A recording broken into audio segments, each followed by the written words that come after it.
pas mal de personnes aussi qui font partie de la communauté, de l'écosystème ActinVision. Donc, ça fait plaisir de vous voir sur ce live. Euh, je pense qu'on va pas tarder à démarrer.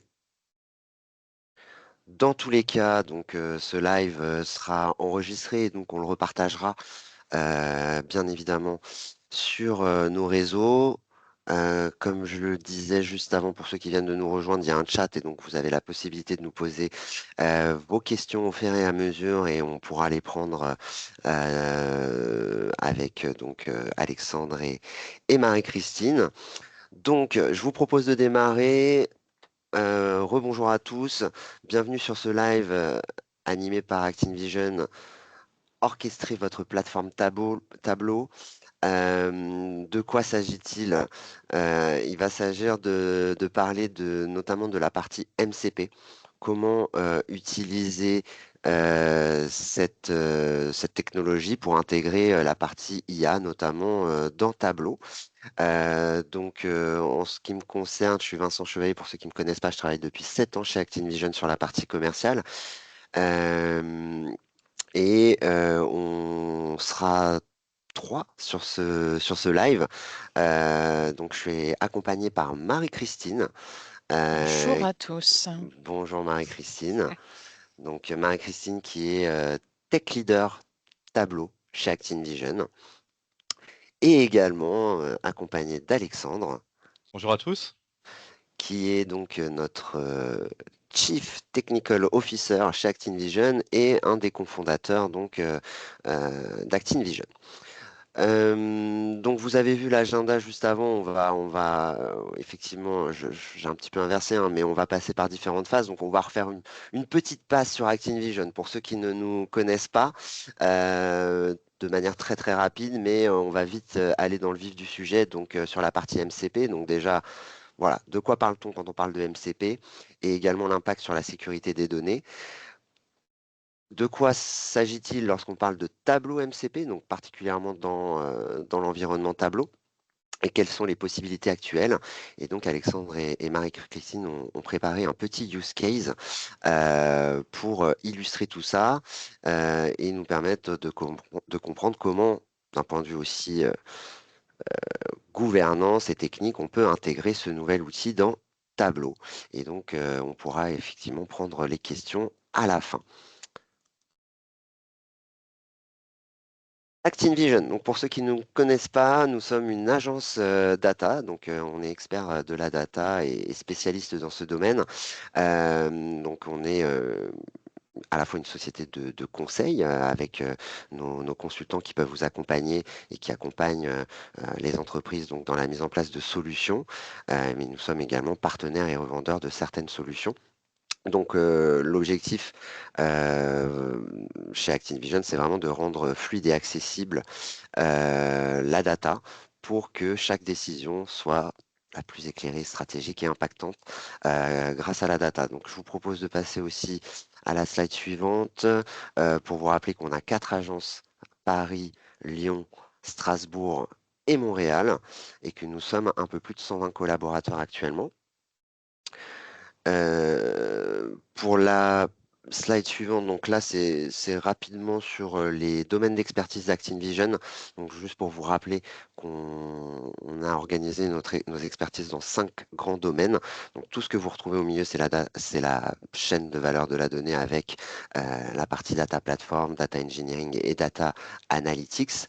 Euh, Aujourd'hui, le sujet du MCP, donc Tableau, on est sur la partie vraiment data analytics, mais aussi un petit peu data engineering, puisque bon, ça va communiquer entre ces deux parties-là. Et bien sûr, on propose aussi des formations avec la Data Academy et toute la partie gouvernance, stratégie et communication autour de la data avec l'expertise Data Engage. Comme je le disais juste avant, donc on est également partenaire de différentes technologies. Vous l'avez bien compris, aujourd'hui, on va parler de Tableau, mais vous retrouvez également ici euh, nos partenaires technologiques stratégiques. Donc voilà, n'hésitez pas, bien évidemment, si vous avez des questions, à revenir vers moi directement sur Teams ou via LinkedIn. Et donc, je vous propose de vous donner la main, Alexandre et Marie-Christine, pour la suite de ce live. Et Super, ben on merci beaucoup accepte. Vincent. On accepte exactement. Donc, on a voulu justement c'est rappeler qu'est-ce que le protocole MCP. MCP, c'est un standard ouvert qui a été présenté par Anthropic en novembre 2024. Et l'objectif est de faire quoi? Ça va être de se connecter des assistants IA à des systèmes externes via un langage commun. Donc les systèmes externes, ça peut être des bases de données. Donc là, on a mis sur le schéma Snowflake.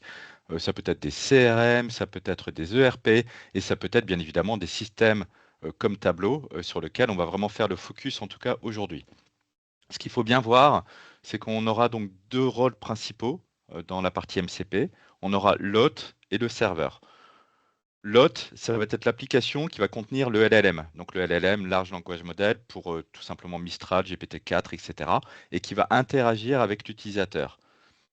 Par exemple, en termes d'hôte, qu'est-ce qu'on va avoir? On aura du cloud, on peut avoir du Azure AI Foundry qui a cette partie agent, on peut avoir des chatbots d'entreprise, on peut avoir aussi des environnements de développement tels qu'on l'a mentionné ici avec Visual Studio Code et GitHub Copilot.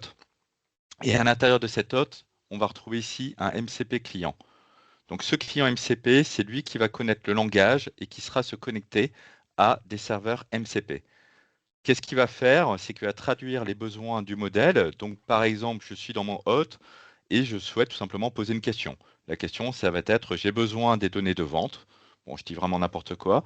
Qu'est-ce que l'hôte va faire? C'est qu'il va tout simplement structurer en requête MCP que le serveur pourra comprendre pour, in fine, interagir avec le système externe. Donc en parlant de serveur MCP, c'est vraiment lui qui va avoir vraiment le rôle, on va dire, central, puisque lui, qu'est-ce qu'il va faire? C'est qu'il va traduire la requête qu'il aura reçue du client en requête locale. Typiquement, Snowflake, ce sera du SQL, Tableau, ce sera des API. Donc l'objectif, ça va être vraiment de pouvoir, via ce serveur MCP, traduire l'information qui aurait été transmise via le client MCP en quelque chose qui permettra d'interagir avec le système externe. Qu'est-ce qu'on peut avoir aussi? C'est des actions qui seront faites bien évidemment via ce serveur MCP, parce que c'est pas juste recevoir une information, ça va être comment l'interpréter, comment derrière je vais pouvoir faire les appels qui vont bien pour à la fin répondre tout simplement à la demande initiale. Et donc là-dessus, je pense que c'est plutôt pas mal. Et concrètement, comment ça va fonctionner? Donc là, on a fait un petit schéma, on va dire, par rapport à une demande. Et on va prendre un exemple. Donc là, qu'est-ce qu'on va voir? On aura l'utilisateur qui va faire sa demande via un prompt. Donc, je vais reprendre l'exemple précédent, c'est donne-moi les ventes du mois depuis Tableau. L'autre MCP, c'est ce qu'on avait vu précédemment, qui est donc inclus dans l'assistant, l'assistant qui peut être un Claude, un agent via Azure AI Foundry, etc. Qu'est-ce qu'il va faire?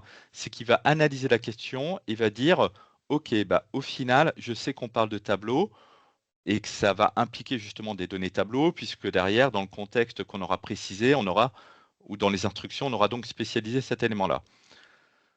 Le client MCP, il envoie une requête au serveur tableau et il va faire des appels internes au niveau de ce serveur tableau. Les appels internes qu'il va faire, ce sera quoi? Ça pourra être typiquement un GetView, un Query Data, liste-moi les dashboards, etc., etc. Donc ce seront toutes les méthodes qui seront dans le numéro 3 qui est présent ici, qui va être envoyé côté tableau. Bien évidemment, le serveur Tableau MCP va authentifier des utilisateurs via différents mécanismes. Et ça, c'est important de bien comprendre en tout cas qu'il y aura cette partie authentification et sécurité qui sera présente et qui sera donc portée via justement ce serveur MCP. Si on prend le cas de Tableau, on a différents moyens justement pour se connecter. Donc, je vais juste faire une petite aparté parce que c'est important de bien comprendre les mécanismes que l'on a à disposition. On peut avoir le PAT dans Tableau. Donc, le PAT, c'est le Personal Access Token. C'est-à-dire que chaque personne aura renseigné au final son jeton, le jeton qui me correspond à moi, par exemple Alexandre. Et derrière, j'aurai forcément accès qu'aux données qui concernent mon compte, donc qui concernent Alexandre, puisque ce sera mon access token qui me sera propre. On a aussi l'OAuth qui est disponible. Donc là, c'est un petit peu plus pratique puisqu'au final, on a une interconnexion de bout en bout sur la partie authentification. Et si jamais on veut justement implémenter ça dans des chatbots ou autres entreprises ou des applications tierces, on aura les connected apps dans Tableau qui sont mises à disposition ou via des tableaux, des tokens, des JWT qui peuvent être également passés. Donc on a 4 moyens au final pour s'authentifier via Tableau et ainsi garantir le contexte à la fois de qui pourra consulter quoi, bien évidemment, et de qui a accès à quoi. Donc voilà, petit aparté sur le numéro 3. Donc maintenant, qu'est-ce qui se passe? C'est que tout simplement, une fois qu'on a reçu la requête, bah, il y a Tableau, le serveur Tableau qui va, comme ce que je l'expliquais, interroger Tableau Cloud ou Tableau Serveur au final via les appels qui vont bien API qui seront concernés et ça va structurer une réponse. Dans la réponse, qu'est-ce qu'on va avoir? On peut avoir les métadonnées, on peut avoir des tableaux, on peut avoir également des vues en fonction de l'appel, bien évidemment, qui est supporté. Donc l'assistant, qu'est-ce qu'il va faire une fois que tes résultats sont retournés? Il va justement répondre à l'utilisateur, mais répondre également avec les capacités des différents LLM. Il va générer du texte explicatif, il peut faire des comparaisons, des résumés, il peut demander des informations complémentaires, etc., etc. Donc au final, c'est ce qu'on va vous montrer lors de cette démonstration. Excellent. Et je te laisse la main, Eh bien, Marie-Christine. super, je prends la suite.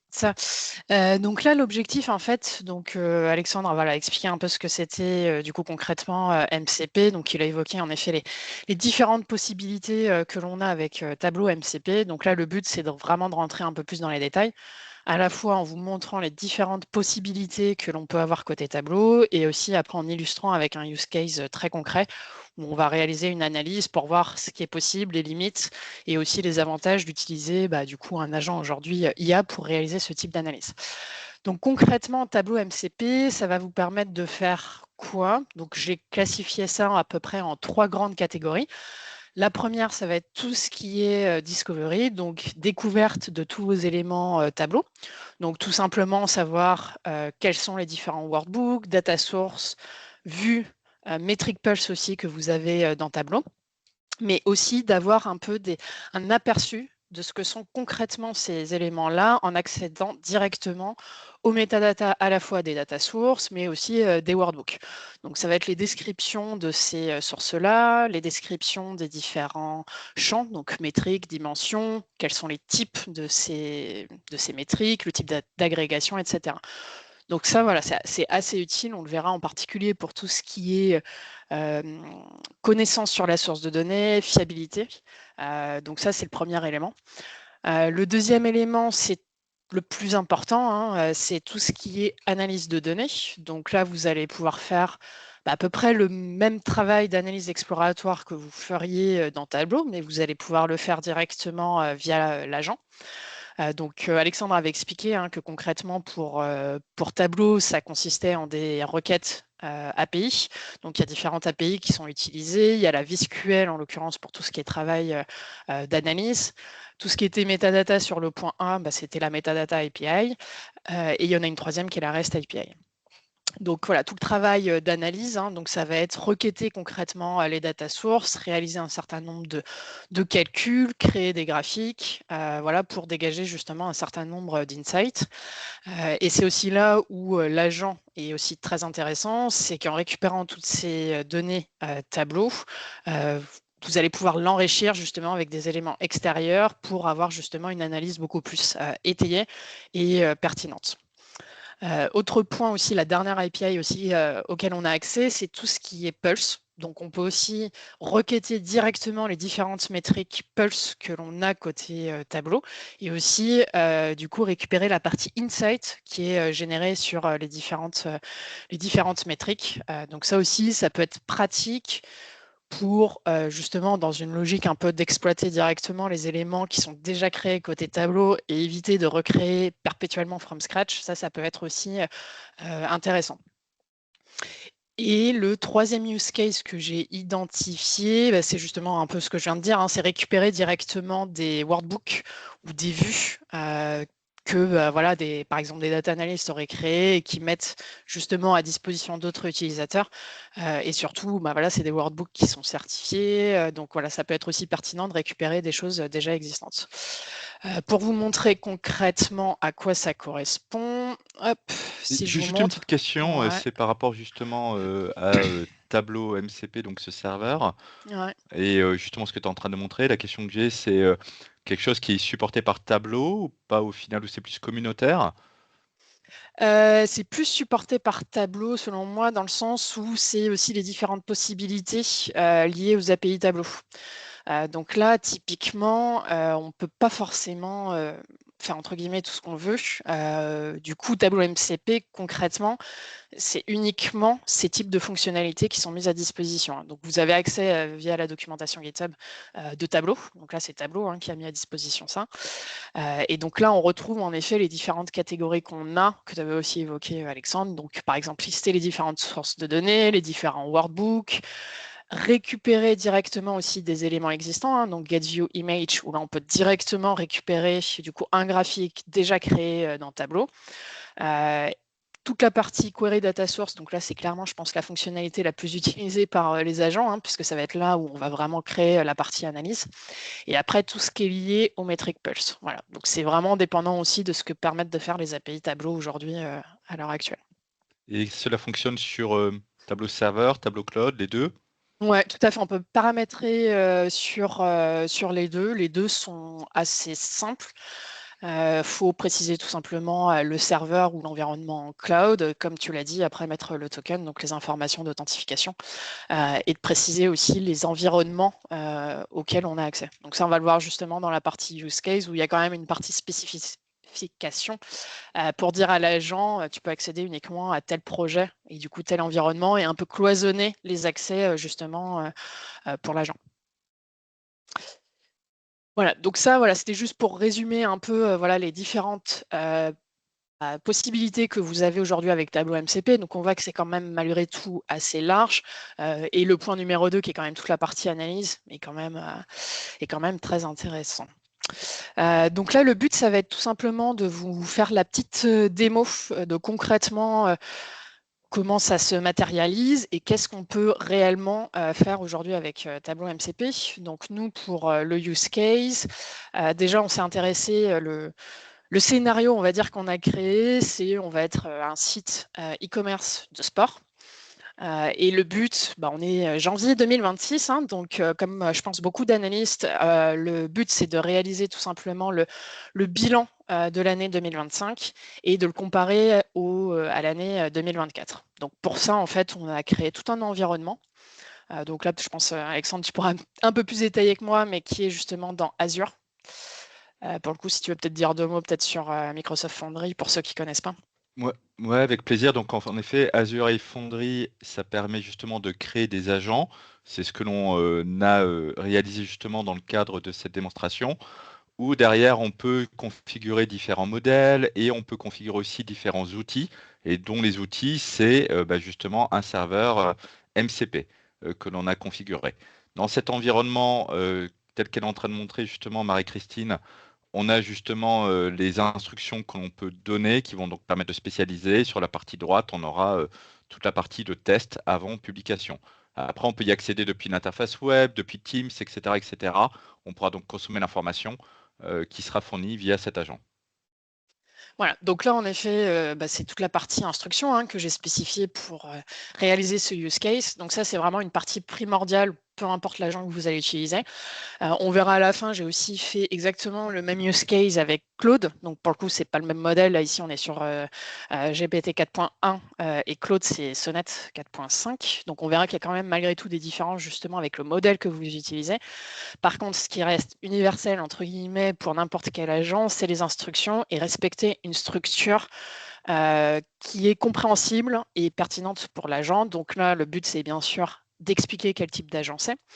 Et nous, ce qui est aussi très important, vu qu'on travaille dans un environnement où il y a des données confidentielles, donc là, en l'occurrence, moi, je suis connectée à Tableau Cloud, c'est de spécifier le projet uniquement dans lequel il va se connecter. Donc, on va vérifier après est-ce que ça fonctionne correctement.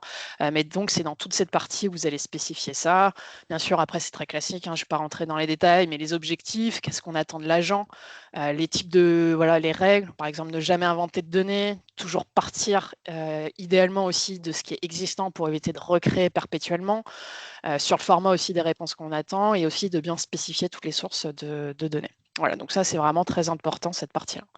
Donc juste pour revenir un petit peu là-dessus, sur cette partie instruction, là, tu as spécifié justement un projet qui est Ouais, celui qui concerne la partie e-commerce. exactement, qui est celui-là, Derrière, du coup. si tu ne le fais pas, au final, comment ça va se comporter? C'est un petit peu la première question, puisque là, au final, tu spécialises, j'ai envie de dire, ton agent sur un projet en particulier.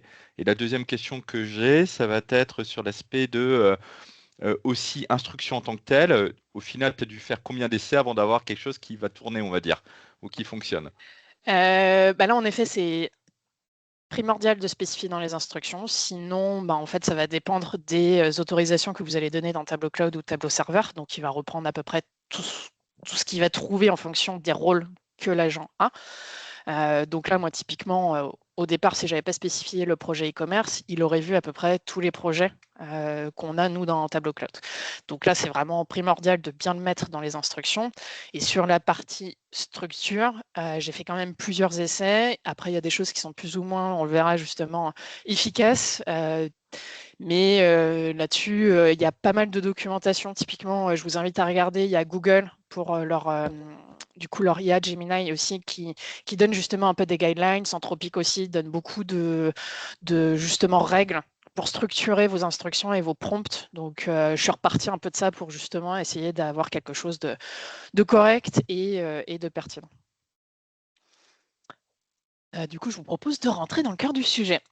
Donc voilà, donc bah déjà justement ça fait écho. Le premier prompt que je lui ai passé, c'est justement de vérifier qu'il a bien accès uniquement au projet e-commerce. Et là, on voit qu'il y a bien project name e-commerce. Donc là, il accède aux différentes data sources et on voit que ça fonctionne puisqu'il a bien mis directement le filtre sur le projet e-commerce. Donc en effet, l'instruction est bien prise en compte et donc ça fonctionne. Est-ce que Ensuite, derrière, juste une petite question par rapport à ça, derrière, si tu nommes mal, c'est assez intelligent pour se dire qu'il arrive quand même à comprendre que e-commerce, c'est e-commerce, par exemple, si tu mets pas de tiret ou autre, ou au final, c'est quelque chose que tu n'as pas forcément testé là-dessus? j'ai pas testé, ouais. T'as pas testé? Ok. Je serais tentée de dire quand même, faut être un minimum exact, parce que enfin, on verra qu'il y a quand même des fois quand on est un peu sur de la subtilité, c'est un peu qui tout double et ça tombe pas toujours de mon côté. Donc pour moi, il faut quand même être exact. De toute façon, les instructions, c'est vraiment primordial. Donc là-dessus, je pense qu'il faut être assez carré quand même. Mais en tout cas, on voit que ça fonctionne, hein, puisque dans le projet e-commerce, on retrouve bien du coup mes deux workbooks qui sont créés. J'ai deux data sources, sales et stock. Et donc, c'est exactement ce qu'il me dit. On voit aussi qu'il remonte directement la description qu'on verra juste après. Donc ça fonctionne. Du coup, ça, c'est plutôt pas mal. Après, la question que n'importe quel data analyst va se poser, ça va être sur la qualité de données des sources. Donc là, on voit que la méthode qui récupère, c'est get data source metadata. Donc ça, on l'avait vu, c'est un des premiers use cases, c'est justement de requêter et de récupérer toutes les métadonnées des sources de données ou des workbooks.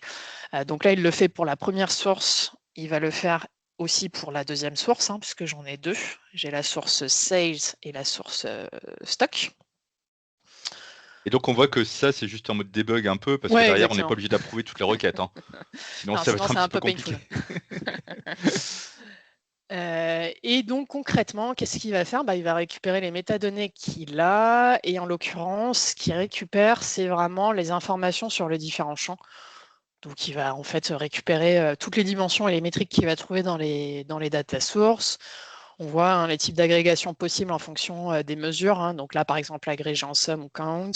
Et par contre, sur tout ce qui est qualité de données, on voit qu'il explique que aucune information spécifique de qualité de données type data quality warnings, taux de complétude, validation fraîcheur, n'est présente dans la métadata accessible.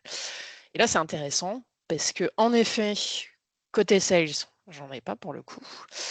Mais par contre, côté stock, forcément, vous me voyez venir, j'en ai mis. Et donc, on voit qu'il y a quand même différents types de métadata. Il y a les métadata qui est la pure description, les métadatas liés vraiment aux différents champs de ma source et les métadatas aussi qui sont en fait les différents labels que vous pouvez mettre sur vos sources de données côté tableau, ce qui est assez pratique. Et donc ça, pour le coup, il ne le récupère pas à date, ce qui est une limite aujourd'hui, je trouve. Donc là, pour le coup, il ne l'a pas forcément pris en compte et il se base uniquement sur la description. Donc ça, c'est à garder en tête que si vous utilisez plein de labels pour la data quality, pour le coup, Tableau MCP n'est pas forcément en mesure de récupérer ces infos-là. Et donc là, j'enfonce un peu le clou, hein, je lui demande, mais ces sources sont-elles fiables? Parce que je suis un peu stressée et je veux quand même être sûre que mes sources sont bonnes. Et donc là, il me dit, Sage, c'est OK, mais en effet, la data source stock, je vois qu'il y a une description qui est WIP, hein, donc Work in Progress, Data Not Updated. Donc là, il m'interprète correctement. Il dit, vu la description, en effet, cette source de données ne semble pas fiable, donc je te déconseille en fait de l'utiliser, puisqu'elle semble manquer de fiabilité. Donc, si vous avez des Donc si on met une descriptions, source ça fonctionne. certifiée, si on met une source qui est certifiée dans le tableau, on va dire qu'il va quand même requêter celle-ci en priorité. S'il y en a plusieurs, peut-être qui correspondent à la demande.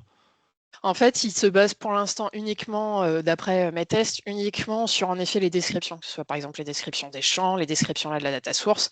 Mais typiquement, si c'est une certification au niveau des labels, ça, c'est pas pris en compte. Ok.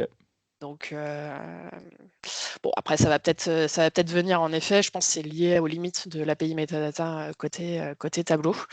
Mais donc, c'est quand même un petit peu dommage à date. Voilà, donc là, on va rentrer vraiment dans le cœur de l'analyse. Donc, le but, c'est vraiment de montrer l'analyse 2025 versus 2024. Donc là, assez classique, qui récupère bien les différentes métriques. Donc, le CA, les commandes, là-dessus, il arrive à bien interpréter. Il me sort bien les différents sports qu'on trouve dans le jeu de données. Donc ça, Et tu as pu vérifier fonctionne. justement les données par rapport à ce qui est à côté tableau Ouais, pour te dire quand même, ok, tu as fait ton test et c'est plutôt correct en termes d'interprétation de requête? ouais. Alors, clairement, sur toutes les données que vous allez voir là, elles sont toutes bonnes. Donc, donc ça, c'est quand même un bon C'est point. rassurant. Ouais, c'est plutôt rassurant. Après, ce que j'ai pas précisé en intro, c'est que c'est ce fameux scénario que j'ai quand même créé. Je suis sur, on va dire, une typologie de clients où j'ai des sources assez simples. J'ai deux sources de données, deux data sources qui peuvent se croiser. J'ai pas fait le travail de préparation en amont, mais j'ai pas fait non plus de travail de justement, description des champs, etc. J'ai pas trop travaillé la métadonnée. Voilà, on va dire c'est un cas classique où le client a mis à disposition ses sources de données dans Tableau sans trop de travail spécifique. Mais on est sur un cas d'usage quand même assez simple sur le data model. Et donc là, on voit qu'il identifie directement que le Babington est en forte baisse. Donc, je lui ai demandé d'approfondir, toujours dans cette logique un peu d'entonnoir sur la partie analyse, d'approfondir la performance sur le Babington et d'essayer d'identifier la cause. Pourquoi du coup ce sport-là spécifiquement chute. Donc là, on voit qu'il utilise Query Data Source, qui est du coup VSQL API, pour justement requêter les différentes sources de données. Donc là, il me fait une analyse par produit. Et donc là aussi, c'est assez intéressant parce qu'on voit qu'il y a quelque chose quand même d'un peu surprenant. C'est qu'il me dit que chaque article a subi exactement la même baisse et on voit qu'en effet, on a des beaux doublons de CA. Et donc ça, c'est dû à une mauvaise pratique qu'il faut bien sûr ne jamais faire dans vos sources de données, mais malheureusement, ça peut arriver. Donc c'est aussi pour mettre du coup en valeur le fait qu'il faut travailler vos sources de données si vous voulez que justement ces agents-là soient pertinents. C'est que j'ai entre guillemets un piège et quelque chose qui est en effet pas très propre dans ma source de données, c'est que j'ai deux métriques. J'ai une métrique CA au global pour chacun des sports et j'ai une métrique dédupliquée par article et du coup c'était cette métrique-là qu'il fallait prendre en compte. Et Donc on il n'a pas voit, interprété au final, il n'avait pas et ouais, compris, donc il a repris le mauvais CR. Et dans ce cas-là, exactement. c'est quoi? Ce serait se dire, on fait une source qui est spécifique à MCP avec des informations minimalistes, on va dire, pour qu'il y ait, on va dire, voilà, des bonnes interprétations, ou est-ce qu'il faut vraiment documenter, documenter, documenter pour arriver, on va dire, à un bon résultat? Bon, un peu les deux, j'ai envie de dire. La partie documentation, là, typiquement, on voit qu'il n'y a aucune description. La partie documentation, description, vu qu'il récupère ces métadatas-là, pour le coup, aurait peut-être pu permis justement d'éviter ça. Mais c'est surtout que là, en tout cas, en amont, déjà, ces différents types de métriques, c'est une mauvaise pratique. Donc ça, déjà, c'est un travail de préparation de la source de données et mâcher le travail au maximum pour éviter justement les mauvaises interprétations et être sûr qu'il va aller chercher la bonne métrique. Donc c'est toute la partie, en effet, data model pour être sûr d'être clean et en effet la partie documentation. Donc là, pour le coup, il y a deux mauvaises pratiques et on voit que forcément, ça ne loupe pas. Du coup, il sort quelque chose pas du tout de pertinent. Bon, ce qui est drôle, c'est qu'il arrive quand même à conclure quelque chose en disant « Ah bah, tout chute de la même manière ». Il détecte pas qu'en effet, c'est un peu bizarre. Ouais, donc on peut prendre de mauvaises décisions parce que derrière, on a pris, enfin, c'est interprété d'une mauvaise façon, on va dire. Exactement. Malgré tout, il fait des petites hypothèses et en l'occurrence, là, il parle de stock. Donc ça, je trouve ça intéressant et je vais quand même lui demander justement de détailler la partie stock et d'analyser aussi le taux de conversion. Donc là, on va monter un peu d'un cran parce que c'est deux sources de données. J'ai ma source de données sales et stock et je lui demande justement de me réaliser une analyse sur ce sport-là en prenant en compte ces deux sources de données. Donc là, il fait toujours les petites requêtes. Donc, il fait de multiples appels. Et là, on voit, c'est intéressant, on voit que ça aboutit à une magnifique erreur.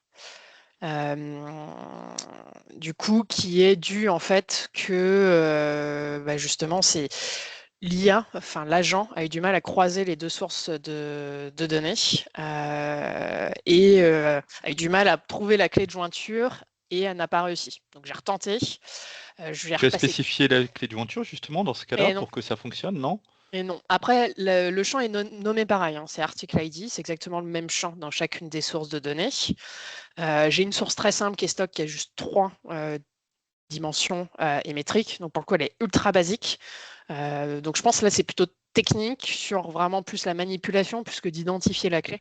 Puisqu'on voit qu'en repassant exactement le même prompt, là il a réussi et pour le coup les données sont exactes, donc ça veut dire qu'il a bien fait le croisement. Ou mettre des instructions peut-être dans l'agent pour spécifier comment faire cette jointure si jamais c'est demandé ou autre alors. Ouais, peut-être. Ou on revient toujours aussi à cette partie peut-être metadata. Par exemple, spécifier que c'est une clé Mm. primaire, une clé secondaire et donner ces infos-là. Et donc là, c'est intéressant, il ressort, il l'a gardé dans le contexte, que la source stock, en effet, est pas à jour. Donc en fait, il refuse concrètement de me faire l'analyse sur les stocks en disant c'est pas fiable, donc en gros, je le fais pas. Mais j'identifie quand même une baisse du taux de conversion qui est du coup due à une chute de commandes et pas de trafic. Autre point important, c'est que là, dans le prompt, je lui ai passé du coup une demande qui est de récupérer le taux de conversion et les stocks. Il faut savoir que ça, j'avais déjà un workbook existant sur le taux de conversion et j'avais des métriques Pulse aussi existantes. Et donc, on voit que même si je l'ai spécifié dans les instructions, par défaut, en fait, il recrée. Il ne va pas aller chercher des éléments déjà existants, ce qui pose quand même question sur l'exploitation de tout ce que vous avez pu faire côté tableau, puisqu'au final, si on passe notre temps à recréer, c'est un peu dommage de capitaliser sur l'existant, et donc c'est pas optimal. Donc là, je lui ai demandé tout simplement de me récupérer la métrique justement Pulse Stock pour récupérer aussi les insights liés à cette métrique, puisqu'on a fait quand même tout un travail de configuration en amont. Et là, ce qui est intéressant, c'est que juste avant, en fait, il a du coup, là, en fait, on voit query data source. En fait, il n'est pas allé chercher la métrique, il est quand même reparti sur la source de données stock pour recréer en fait l'analyse. Donc là, on voit là-dessus qu'il a quand même des difficultés en fait à récupérer du coup les insights des métriques Pulse et à capitaliser justement sur le travail d'analyse pour le coup fait par tableau, quoi. Donc ça, voilà, ça a gardé en tête que un agent IA, c'est plus pour créer au final ou du moins, c'est peut-être que dans ce cas-là, j'ai pas été assez carré sur mes instructions. Pourtant, ça semblait assez clair, mais là-dessus, il faut garder en tête que forcément, vous allez recréer à chaque nouvelle demande.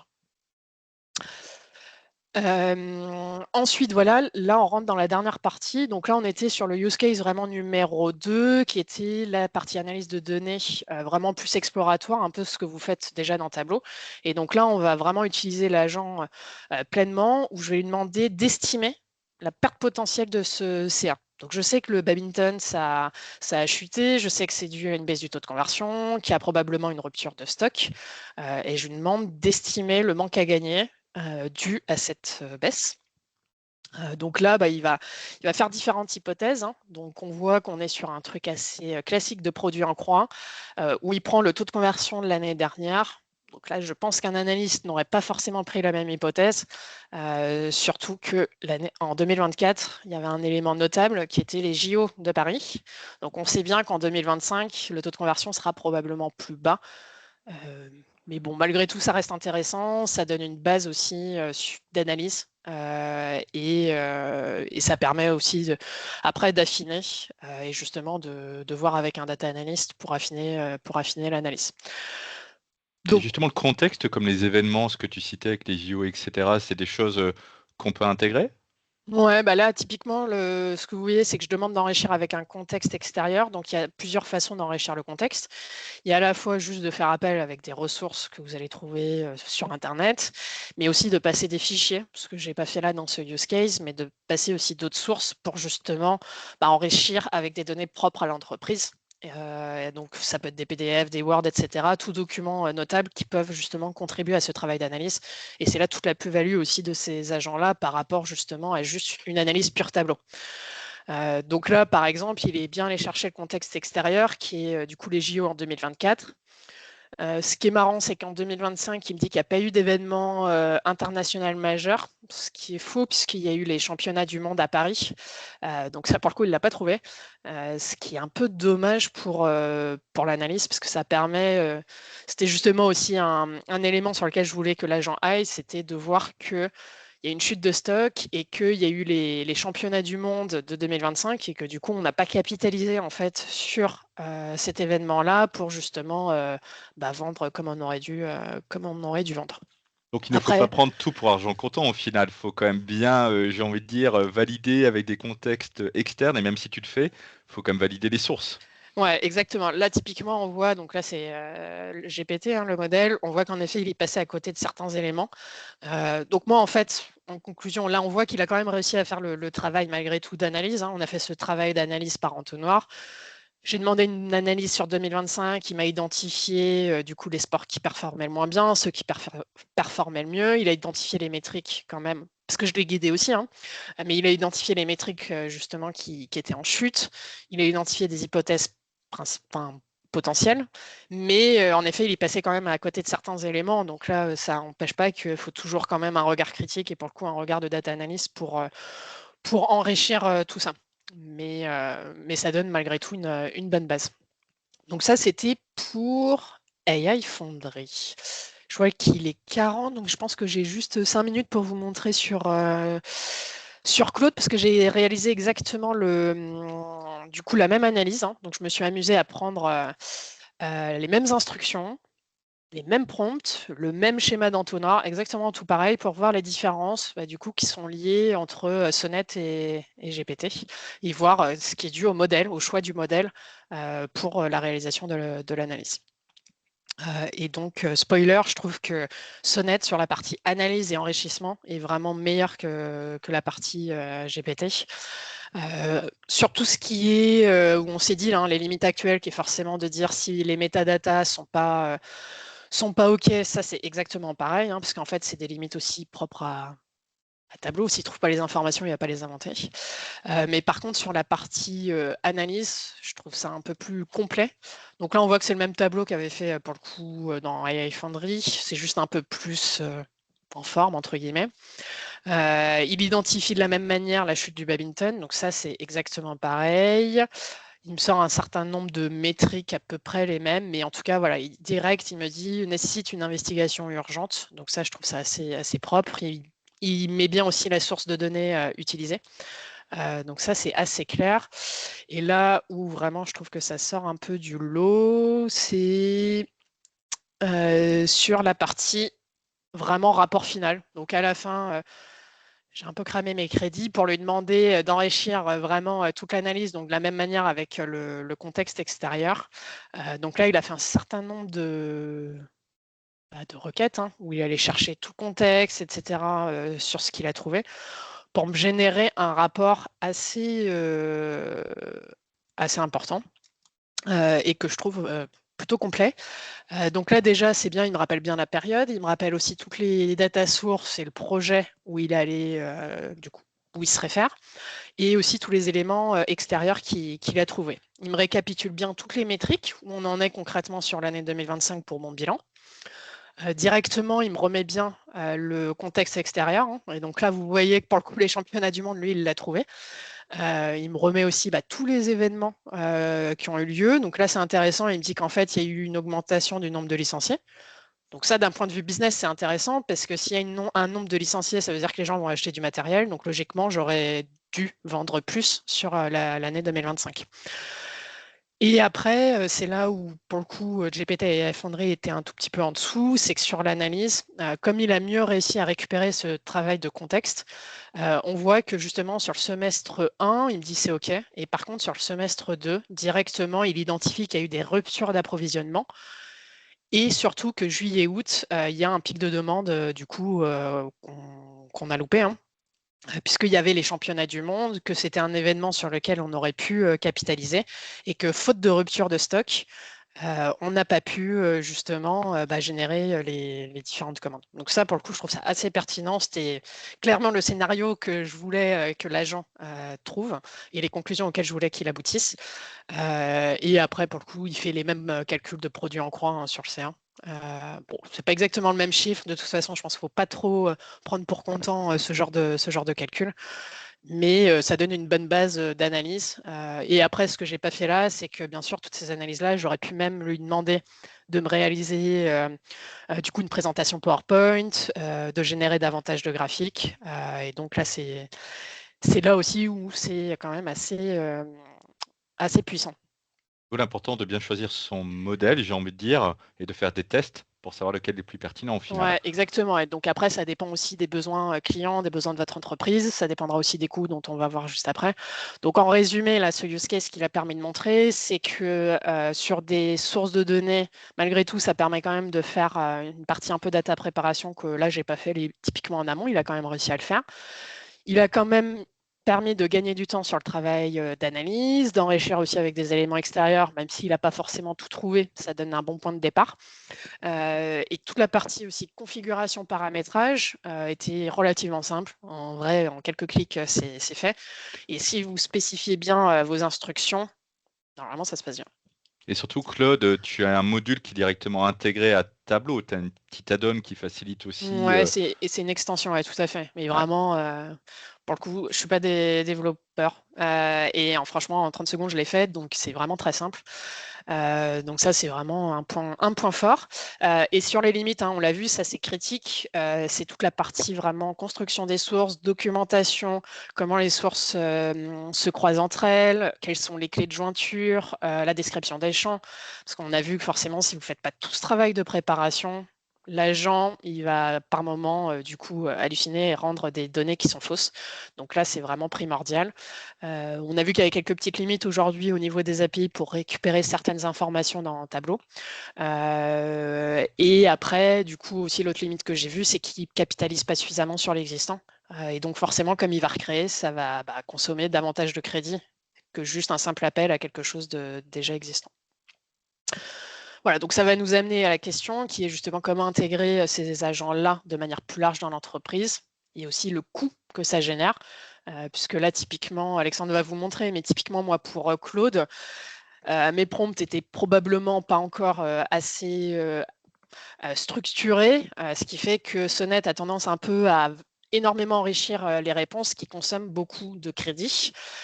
Donc moi j'avais consommé, après ça dépend des abonnements, donc en l'occurrence moi je suis sur un abonnement plutôt de base, mais j'avais consommé quand même 60% de mes crédits. Ce qui peut aller assez vite s'ils vont justement ils créent des nouveaux rapports, des présentations, etc. Ça peut être assez lourd en crédit. Et du coup, côté AI Foundry, je crois que pareil, Alexandre, Ouais. je crois qu'on a des infos. Ouais, exactement. Donc là, je vais prendre un petit peu le contrôle juste Ouais, pour je te montrer file. quelques informations. Ah, attends, est-ce que je peux le faire comme ça? Yes. Est-ce que vous voyez mon écran? Ouais, Pac. Yes, génial. Donc en effet, tel qu'on l'a vu, heureusement, on a des mécanismes aussi qui vont nous permettre aussi d'avoir une vue d'ensemble de l'agent en tant que tel. Donc qu'est-ce qu'on va retrouver sur cette vue d'ensemble? On retrouvera, selon une certaine périodicité, une certaine plage, bah, tout simplement le coût estimé de l'agent en tant que tel, de combien est-ce qu'il a consommé de jetons. On aura également d'autres métriques comme justement quand l'agent a été exécuté, etc., etc., et notamment avec les taux d'erreur, tels que justement tu l'avais mentionné, Marie-Christine, sur les erreurs liées à certaines jointures que tu essaies de faire, Mm. etc., etc. Donc toutes ces informations-là, on les a de base.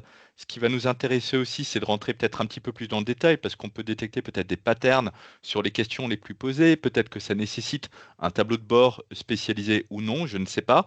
Mais au final, chaque requête qui est donc envoyée, on va avoir un petit peu des informations comme la durée, comme derrière le nombre de jetons en entrée et en sortie, parce que derrière, en effet, on peut poser beaucoup, beaucoup de questions. Et en sortie, en fonction du modèle, bah, il peut être aussi imaginatif et faire beaucoup d'analyses. Donc peut-être aussi, on va dire, en fonction des différents éléments, dans les instructions peut-être limitées, avec une histoire aussi de coût associée par rapport à chaque requête ou chaque conversation plutôt qui est envoyée. Et là, ce qui va être intéressant aussi, c'est qu'on va retrouver sur cet aspect-là, typiquement, là j'ai fait un test rapidement juste avant le webinaire, c'est quelles sont les ventes du mois, où derrière je vais retrouver ici bah, tout un tas d'informations comme les métadonnées qui vont être envoyées, mais surtout à la fin, on aura tout simplement toutes les interactions qui sont faites, telles qu'on l'a mentionné et qu'on l'a vu dans le déroulé justement de cette présentation, avec également une partie d'évaluation que l'on peut donner, puisqu'au final, l'objectif, ça va être aussi d'avoir un petit peu les traces ou, disons, un retour de la part des utilisateurs. Ce sera également quelque chose d'important pour se dire, bah, typiquement, OK, est-ce que ça répond pas, j'ai envie de dire, aux interrogations. Donc, on est capable de pouvoir personnaliser en fonction de la question ben, un feedback que l'on peut avoir. Donc là, j'en ai mis un qui était quel était votre niveau d'accord avec cette réponse. Donc là, tout simplement, j'ai dit, bah, OK, c'est parfait, c'est 5 sur 5. Donc on peut comme ça créer aussi et demander à l'utilisateur de saisir certaines évaluations pour justement avoir, on va dire, ces éléments-là. Il y aura aussi un élément qui sera important, c'est les garde-fous final pour éviter peut-être d'interroger certains éléments sur lesquels l'agent ne devrait peut-être pas répondre et que ça puisse bloquer au départ. Ça peut être intéressant aussi d'étudier en tout cas ces différents éléments-là. Et du coup, là, typiquement, on pourrait imaginer récupérer ces infos-là, savoir quelles sont les data sources les plus utilisées, les workbooks aussi les Exactement, plus appelés, pour que aussi des exactement. personnes en interne qui sont dans la gouvernance monitorent un peu aussi quels sont les éléments tableau sur lesquels capitaliser, éventuellement aussi ceux qu'il faut créer, qui sont manquants, qui sont souvent demandés via l'agent, et au final pour lesquels on pourrait créer un rapport pour éviter de consommer des crédits pour pas grand-chose, quoi. Exactement, ce sera exactement le cas. Donc, il y a une gouvernance en effet à mettre et à définir en tout cas sur le sujet. C'est quelque chose qui va être important. Et aussi, tel que tu l'as rappelé, ça va être de mettre en place les bons mécanismes d'authentification. Parce que là, derrière, dans l'exemple, on est parti sur quelque chose de simple, où on s'est dit, on va pas s'embêter, on est administrateur de site tableau et on va dire, avoir accès à tout, ce qui n'est pas forcément la bonne pratique, ça, c'est certain. C'est pour ça qu'il faut bien définir en amont comment, au final, on va interroger ces données via ce protocole MCP pour que, bah, à la fois moi, en tant qu'Alexandre ou Marie-Christine, bien évidemment, on ne puisse avoir accès qu'à nos données qui sont valides dans notre contexte. Ce qui va être important aussi, c'est que ça va respecter, à partir du moment où on est connecté, ce qu'on a vu, la visibilité sur quelle source de données que l'on a, mais également, ça va respecter aussi au niveau de la ligne, le fameux RLS, Là, c'est vrai. en- exactement, en termes aussi de périmètre. Concernant la pertinence des usages, on l'a vu, c'est important de bien critiquer aussi au final les différents éléments, de bien le paramétrer l'agent, mais surtout aussi de former les utilisateurs à des prompts qui soient pertinents. Parce que derrière, en fonction de ce que l'on a, bah, on aura, bah, j'ai envie de dire, différents résultats.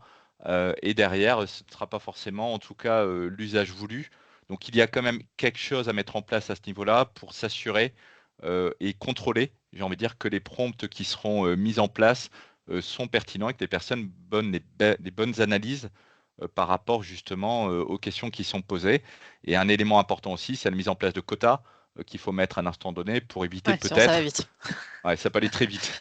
Et, ce qu'on a vu là, c'est vrai, on voit qu'une requête ou qu'une conversation, allez, c'est 2 cents, mais voilà, on multiplie à l'usage de l'entreprise. En plus, voilà, en fonction des questions qui peuvent être posées, c'est aussi se poser la question de est-ce que au final, l'agent, c'est quelque chose qui, envie de dire, est nécessaire ou derrière, est-ce qu'on n'a pas des visualisations qui permettent aussi de le faire? Donc, ce seront peut-être aussi des accompagnements sur des usages qu'il faut en effet avoir par rapport à ça et également intégrer des nouveaux, peut-être des nouveaux rôles en tout cas, pour justement définir et superviser ces différents agents. Yes. Je pense que du coup, Et ben, on on respecte le est timing. bon. Ouais, Ah, 52, vous êtes on est pas mal, hein. avec On est le pas petit mal. décalage de 2 minutes au début, on est parfaitement dans les temps. Merci en tout cas pour ce live et ce beau cas d'usage. C'était très intéressant. J'espère que vous avez trouvé également le sujet intéressant de votre côté.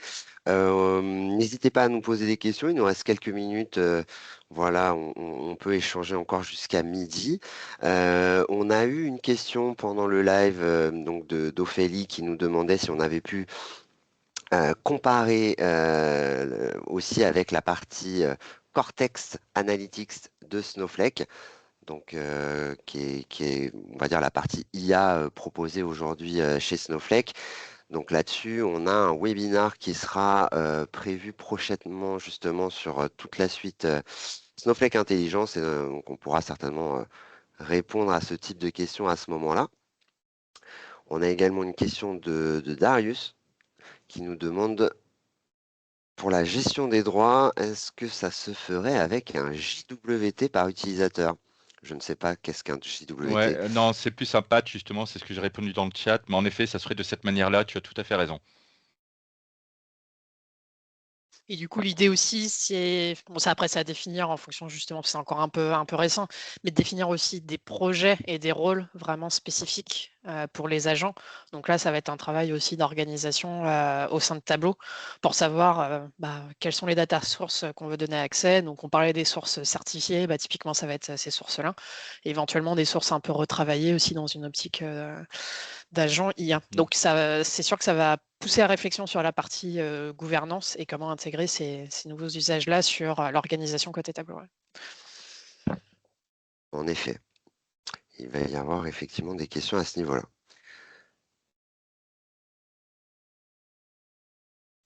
Eh bien, écoutez, s'il n'y a pas d'autres questions de la part de notre public. Ah, si, Darius a une question concernant la partie RLS. Est-ce qu'on a pu tester la partie RLS? Non, pas encore moi de mon côté. Mais en effet, ouais, ce serait un cas intéressant à creuser. Et je pense le cas aussi, parce que là, j'étais sur des data sources quand même relativement simples. On a vu que déjà, ça posait quand même quelques questions sur le croisement des sources de données, la pertinence des réponses. Ce sera de faire aussi avec des data models et des relations beaucoup plus complexes. Je sais pas, des data models, des sources de données qui ont un mélange de jointures, de relations, et de voir comment justement l'agent s'en sort pour interpréter tout ça. Et en effet, ajouter la couche RLS dessus, ouais, complètement. Effectivement, RLS, Row Level Security, pour ceux qui n'avaient pas l'acronyme. Eh bien, écoutez, je vois que Michael est en train d'écrire une question. Voilà, on a une nouvelle question donc, de Michael qui nous demande si nous avons déjà des projets de ce type mis en place chez des clients, utilisés au quotidien et avec quel retour pour le moment? Ouais, ça peut-être plus Alexandre, je te laisse peut-être plus répondre Ouais, à donc cette sur la question-là. partie tableau MCP, c'est quelque chose qui est récent quand même dans la mise à disposition. Et notamment, c'est dans les dernières versions de Tableau qu'on a la Mm. partie authentification qui est un peu Question, ouais. plus éprouvée. Donc derrière, non, on ne l'a pas encore en tout cas mis en place chez des clients que l'on a. On a aussi des problématiques, ça va être d'abord de définir la bonne sémantique layer, je vais dire ça comme ça, pour pouvoir interroger les différents cas d'usage qui vont bien. Donc ça va être un prochain sujet, mais en tout cas sur cet aspect-là, non, pas encore. Effectivement, c'est encore très récent. Et une dernière question aussi de la part de Darius. il faudrait, selon vous, Ouais. plus compléter les data sources avec de la metadata ou s'appuyer sur une semantic layer qui serait au niveau du data warehouse? Ça, c'est une très Ouais. bonne question. Et au final, comme Tableau MCP s'appuie sur les métadonnées des sources, ce serait cet aspect-là en tout cas pour qu'il puisse être justement interrogé, sachant qu'après, il y a des mécanismes pour pousser Ouais, justement la exactement. description que ce qu'on en a côté Data Warehouse vers la partie justement sémantique layer côté Tableau. Mm. Donc, c'est plus celle-ci qui sera interrogée dans ce contexte-là. Donc, c'est celle-ci que j'alimenterai très certainement à partir aussi des données qui viennent du Data Warehouse. Sachant qu'il y aura des métriques, etc., qu'il faudra typiquement compléter aussi. Ça, ce sera Donc, quelque chose qui va être important. ta réponse est plutôt sur la partie semantic layer. Côté tableau, Et oui, les... puisqu'au final, on va ouais. créer des métriques, le chiffre d'affaires par article, typiquement. Ça, dans le Data Warehouse, on n'a pas. Il y aura des choses qui seront créées à ce niveau-là, sur lesquelles, en effet, on devra le mettre à disposition. Mais bien évidemment, il y a des champs de base sur lesquels on peut s'appuyer sur ce que l'on a côté Data Warehouse et pousser l'information. Exactement, pousser des définitions dans la description des objets tableau. C'est tout à fait ça. Eh bien, super. Merci en tout cas pour ces questions. Bien évidemment, vous savez où nous trouver sur LinkedIn si jamais vous avez d'autres questions par la suite. Vous pourrez également retrouver voilà, la rediffusion, enfin en tout cas la vidéo de ce live si jamais vous souhaitez la revoir ou la partager à d'autres personnes pour la suite. Bien évidemment, comme le rappelle Thomas, si jamais vous souhaitez faire des POC ou tester ou être accompagné par nos experts, n'hésitez pas également à me contacter directement. Et nous avons peut-être une toute dernière question de Youssef. Je vois qu'il est en train d'écrire. Et je salue Youssef, Non, nous te saluons Youssef effectivement que je et connais bien. c'était juste un merci pour la présentation. Euh, eh bien écoutez, dans ce cas, je vais vous souhaiter à tous une excellente journée. Et ben merci à tous. Et je Merci vous beaucoup. propose de conclure Et bonne là-dessus. journée. À bientôt, au revoir.